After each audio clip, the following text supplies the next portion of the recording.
and welcome back to the show. With us today is one of the other co-hosts, one of the two of the IA for AI, Marianne Sweeney. Marianne Sweeney is the founder of Dataless Information System, a consulting firm specializing in search engine optimization, enterprise search tuning, and user experience design. Her approach is rooted in a deep understanding of how clients describe their products and how their customers search for them, creating a strategy that evolves from stakeholder engagement to customer behavior analyst for lasting optimization. Marianne has been an information architect since 1998, and with that experience, she has seen the shifting tectonic plates, the trends, and development of the profession. So I'll let her get on with sharing her vision and experience around information architecture. And yeah, Marianne, it's a pleasure to have you, and I'm delighted. Thanks so much for that great introduction. I always like to say I'm a bit of a polymath because I've been doing information architecture for so long.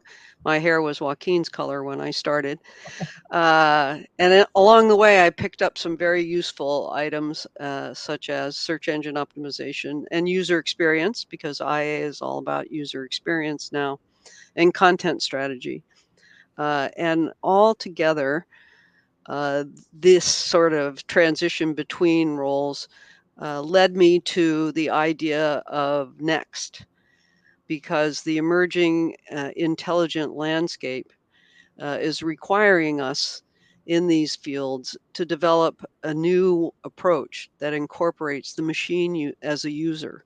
And that is Next IA, and it will be next content strategy, and it'll be next UX, and it'll be next SEO, and next is now. So, this presentation, I'm excited to introduce you to what I perceive as being next information architecture. Next slide, please. And yeah, IA, as Jessica and as Heather indicated, is all about knowledge, it's all about data, and it's all about sense making. And sense making is a state that requires knowledge. That's the outcome of processed data. Data is not sense making. In the current world, it's about shaping knowledge flows and reading context. Data is not information because it doesn't incorporate the beliefs and the values that come with being humans, embodying the world as we know it. Knowledge is not intelligence because it doesn't incorporate sense making. And reading context is different than reading signals such as data, as we know from media and such. John Seeley Brown made these points 7 years ago in a presentation that you'll find online and that will be included in the notes version of this slide. The rapid pace of change and the amount of disrupted technology that we're experiencing has resulted in learning weaknesses for our users. And that's why we're all here. Next slide, please. So, Next IA, next slide, please. Next IA incorporates system thinking. No one was more surprised than myself when I started digging into this, that systems was introduced to information architecture very early on. Jesse James Garrett was talking about it in 2002. And in that presentation, he challenged us as IAs at that time to embrace systems. He wanted to make sure that we included them in our concept of information architecture.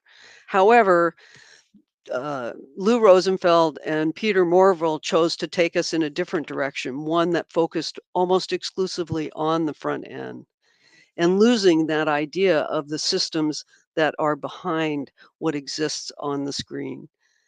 Next IA is focused on how causes in one system can have an impact on the allied systems. It looks at the bigger picture by focusing on the connections as well as the components. We need to develop an understanding of how systems work.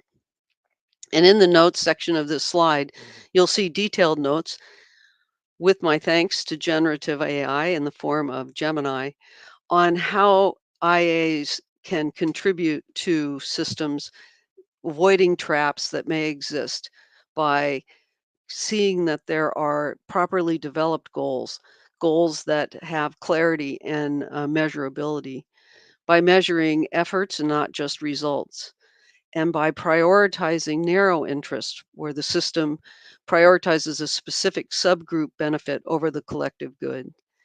We also bring in the user's ideas about information and about the system and about the landscape that they are embodying. We can help stakeholders define clear and measurable goals and meaningful goals that are aligned with the system's purpose. We can also look at opportunities to model or draft system recommendations that would avoid beating. And a lot of the issues that we're finding in LLMs with um, facial recognition bias, with algorithmic bias. My goal here with Next IA is to see us incorporated early on in the design, development, and deployment of intelligent systems. In order to do that, we have to embrace system thinking. Next slide, please. One of the methodologies that we can use to do this and bring to the table is soft system methodology. And again, this incorporates a wider view. It just doesn't look at us and our navigation schemes, our taxonomies, our ontologies. It incorporates a view that takes in what the developers are dealing with. One of the phrases in my career that always makes my blood run cold is when a developer will say, "We can do that with custom code." But we really don't want to customize too much in the system because that compromises its effectiveness.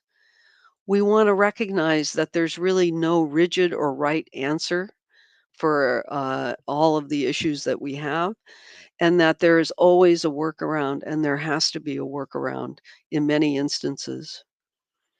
We want to capture the complexities of the landscape through data and content modeling. I'm currently taking a master class in content strategy from Matt Herron, which I strongly recommend because he also looks at the intersections between content, architecture, and user experience. And in modeling, we are producing collateral that is useful across disciplines for the developers, for the system architects, for the front end and the back end and the integrated. More importantly, we need to learn through the process and adapt and refine our tools and our methodologies to meet this. And one way to do that is to take the rough cognitive sledding of going behind the scenes in terms of computer science and the development of these applications, data science. I follow a number of computer scientists on social media. I read a number of articles and papers that are way above my cognitive pay grade. And through this and continued application, I am coming to understand better the complexities of what is being presented to us. More importantly, again, we need to collaborate on the problem solving to come to an agreeable solution that presents true human values. And we want to prioritize those values and perspectives. We are the ones that bring the social and cultural understanding to these applications. We're part of the training data. Next slide, please. So what are some of the tools that NextIA incorporates? Next slide, please. One of those would be system thinking. There are a number of books out there about system thinking that I can recommend. There's also significant notes in this slide about it. But really what we want to look at is understanding the whole system rather than just the parts that we are influencing or interact with. We want to highlight the importance of the different parts of the system and how they depend on one another, looking at the feedback loops and connections. And this is brought forth more clearly when you get into domain modeling. We also want to look and analyze these feedback loops within the system, recognizing how an action in one part can trigger a reaction in the other, and that can either supplement, complement, or compromise the system's effectiveness. We must always accept that this is a dynamic landscape. The system themselves are learning as they go, and we need to be part of that learning through observation. Excuse me. And we also want to look at system thinking to find solutions that address the root causes of problems rather than just treating the systems or the superficial systems. Front end, or as I like to refer to it, online IA, has morphed into this hybrid focus on information organization through user experience or user interface.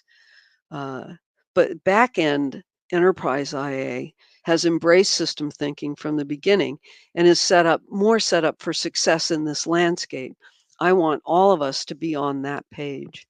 Next slide, please.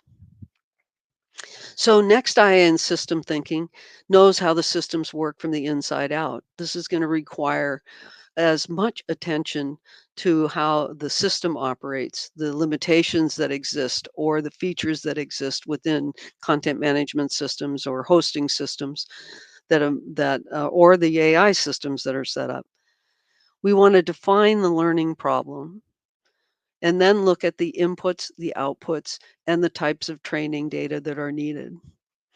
My heart leaps with joy when I find information architects that are experimenting with large language models with retrieval augmented generated generation. All of this is really great, but we must never rely solely on the magic of the output. We really want to look at what's happening there and also be on the lookout for errors that the system may be making because in the end, they do not have sense making. They do not embody the environment that we embody. We also want to look at good data.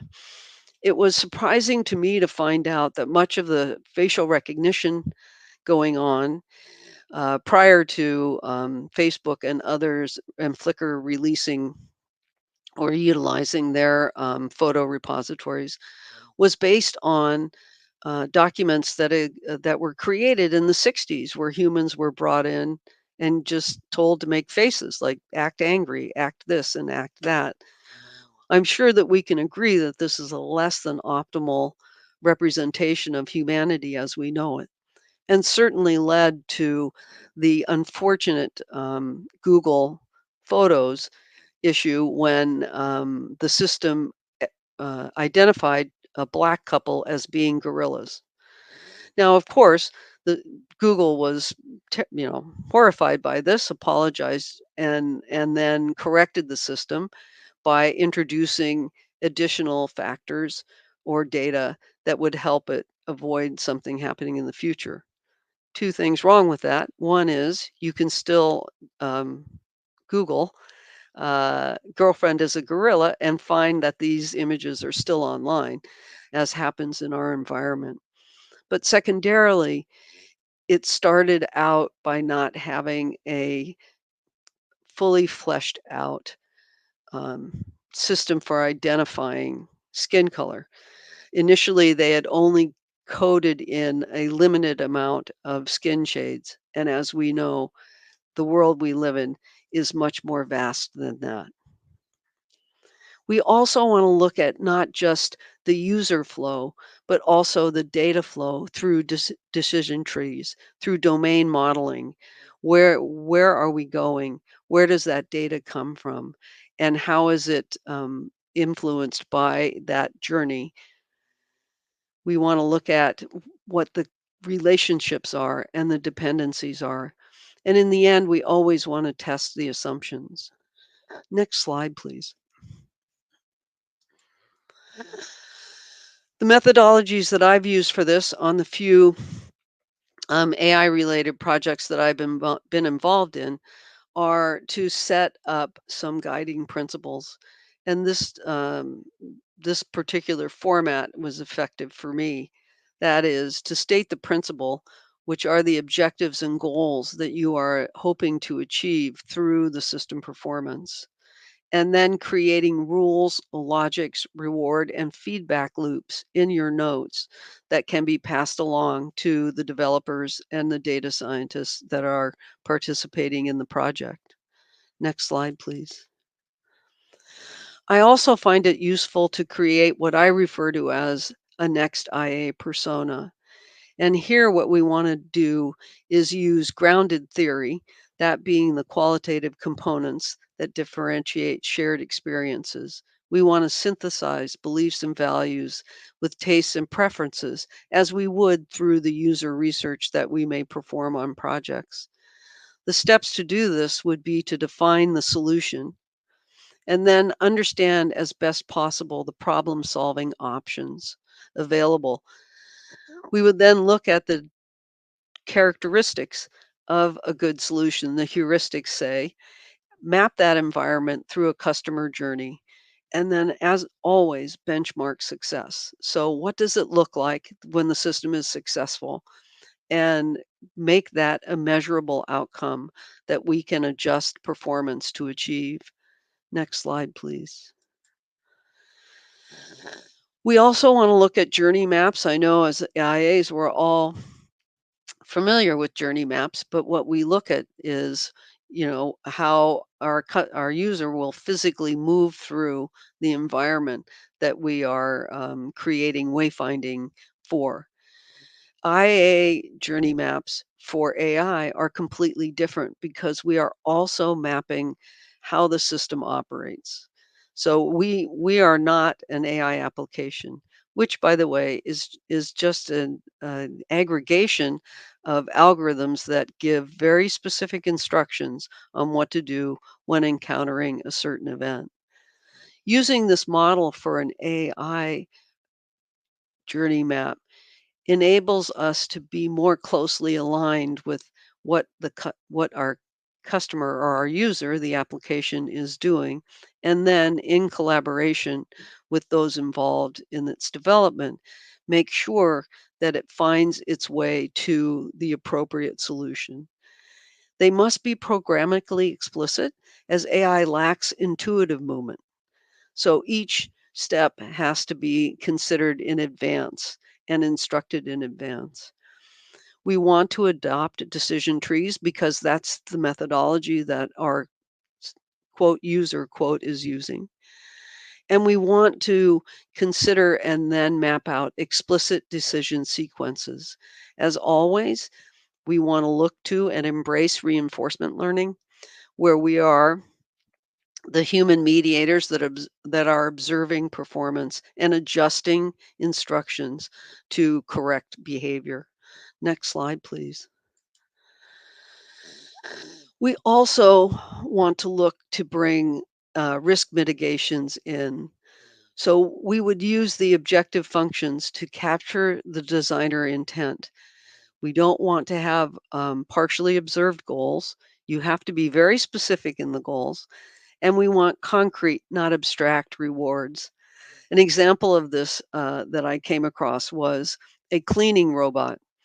And the goal was to clean, and the reward would come once the robot had used all of the cleaning fluid.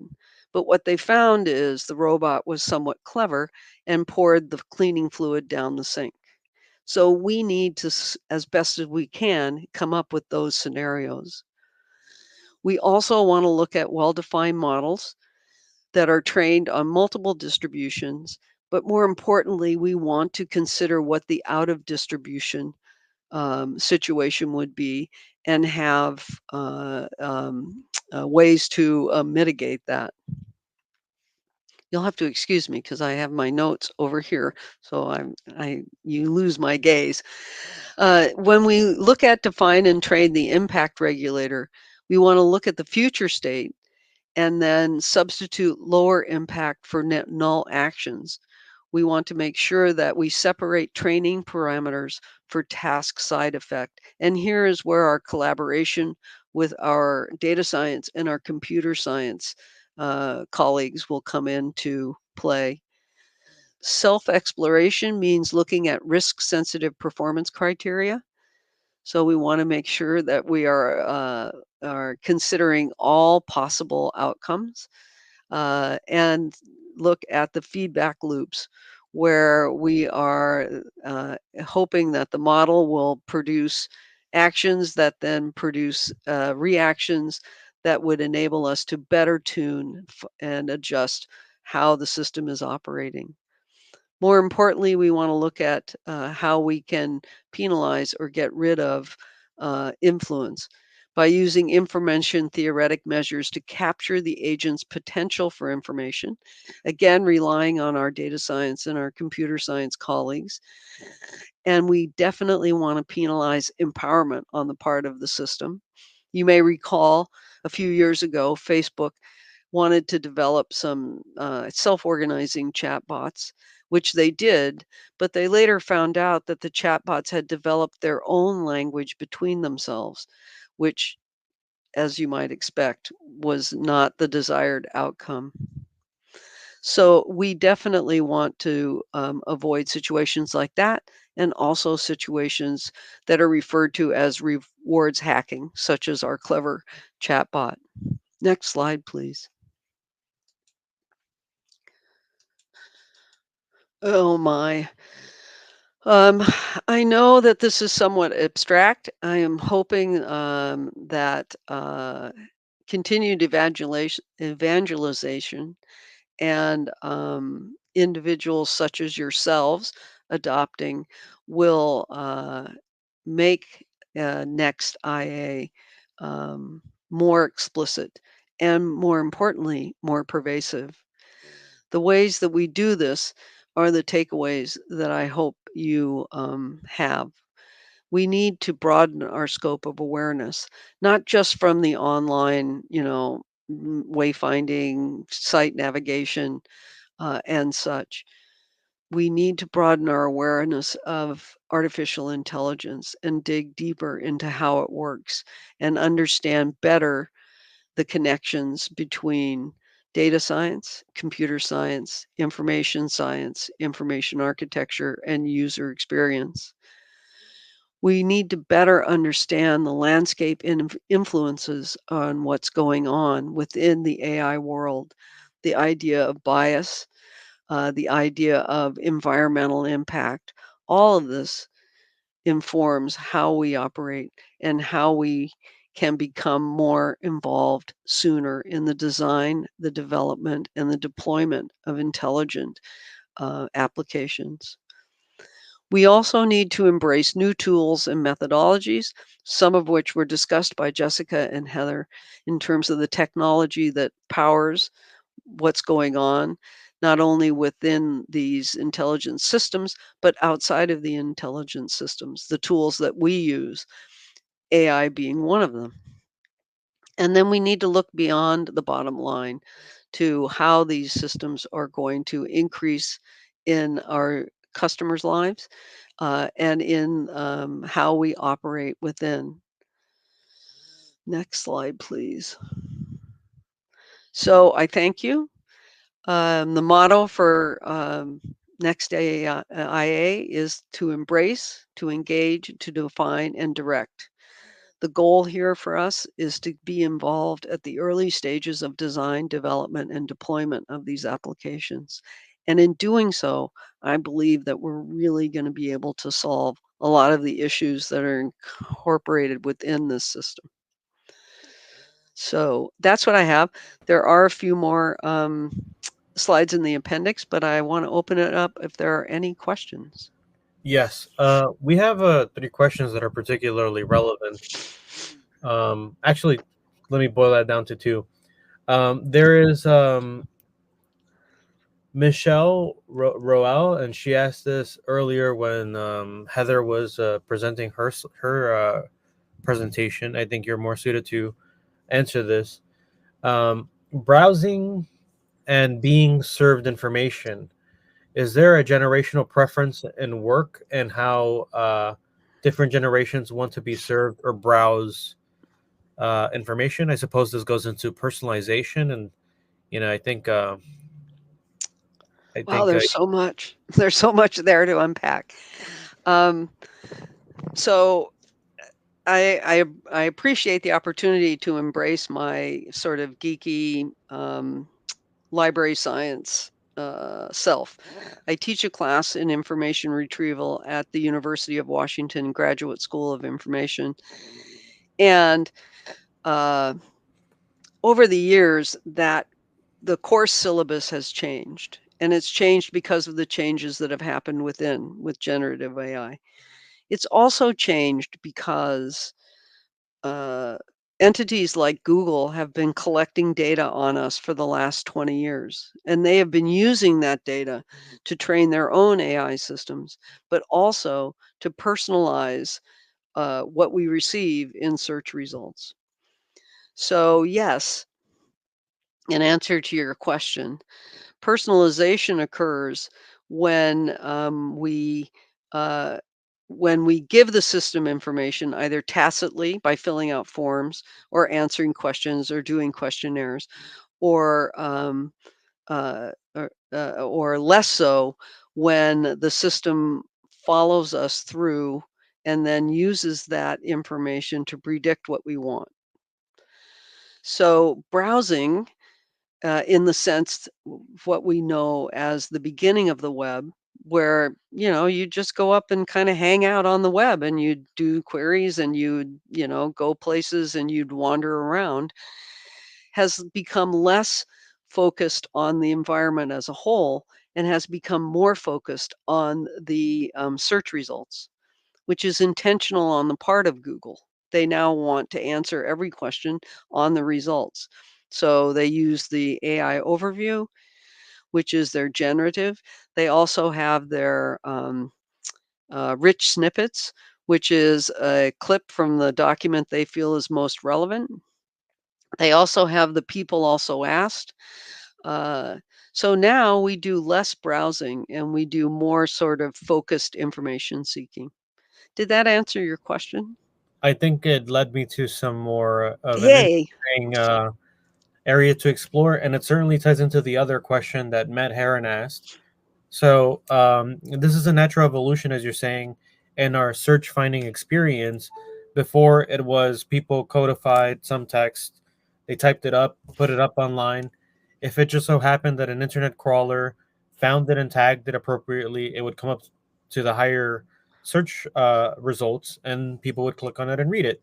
But Right. as you're saying, now generative AI and this statistical functionality of summarizing and liquefying the details of text to answer questions as an intermediary is changing that search experience, that ability for people to make decisions on the fly.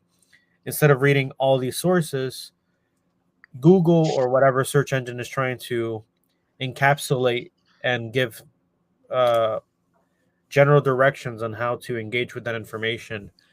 Right. Um, So this is the question: is information architecture becoming more technical in nature as a result of this changing trend? I don't I don't think so, because IA as we know it, i.e. the polar bear book, is focused exclusively online, or primarily online.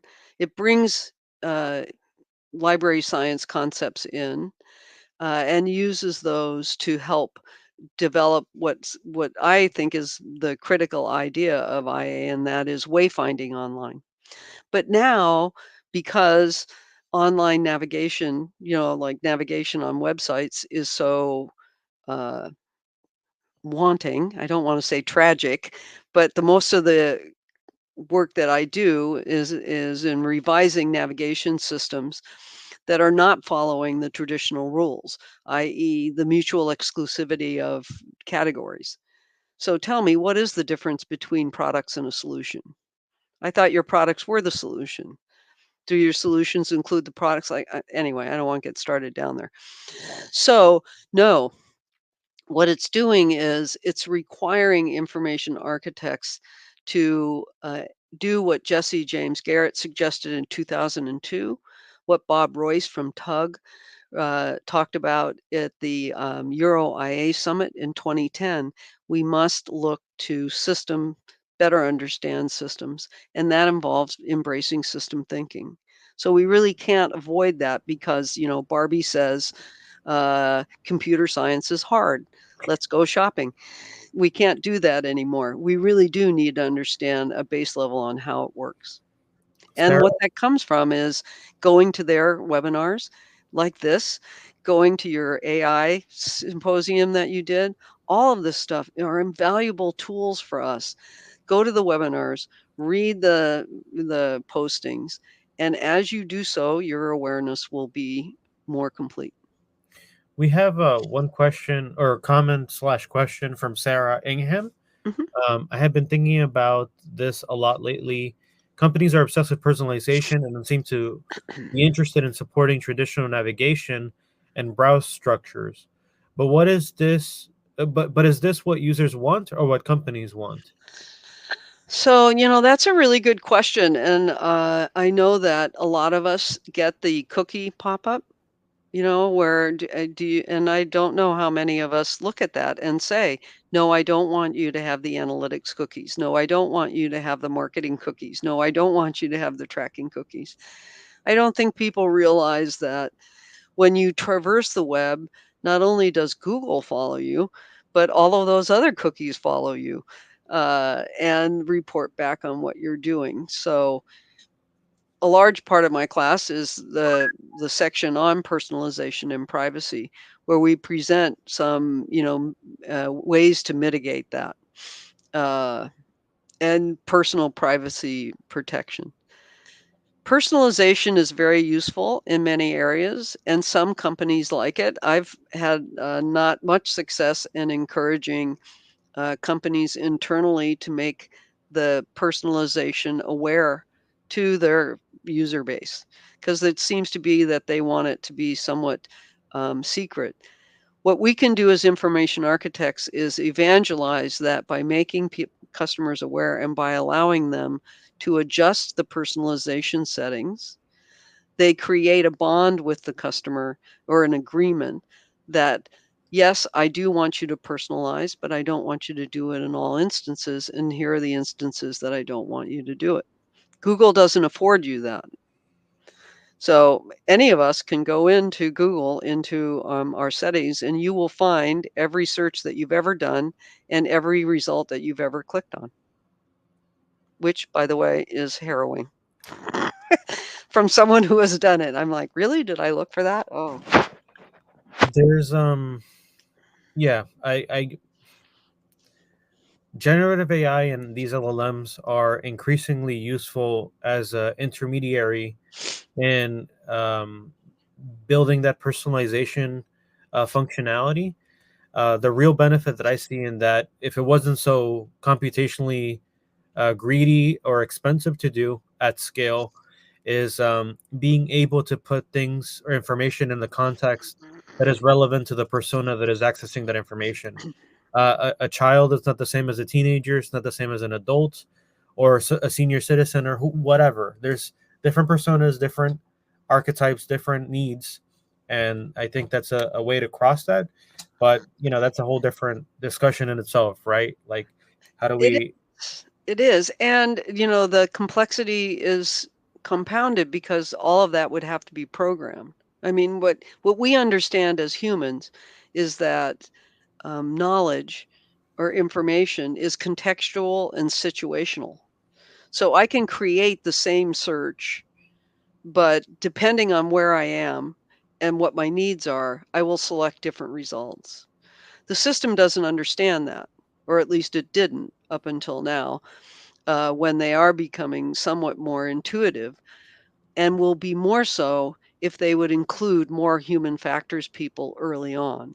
And I believe that we are the best human factors people to include, because we embrace the idea of structure and relationships and connections and context, but we also bring humanity into the mix. we're gonna take a short intermission. These conversations have sucked me in. I really liking them. So we're gonna be on with Sherrod in Yay. 5 to 10 minutes. Please stay tuned. Grab a cup of coffee. Go to the bathroom. Call your family. Do whatever you got to do. We'll see you in 5 minutes. Excellent. Thank you. Thank you, Joaquin. Thanks, everyone.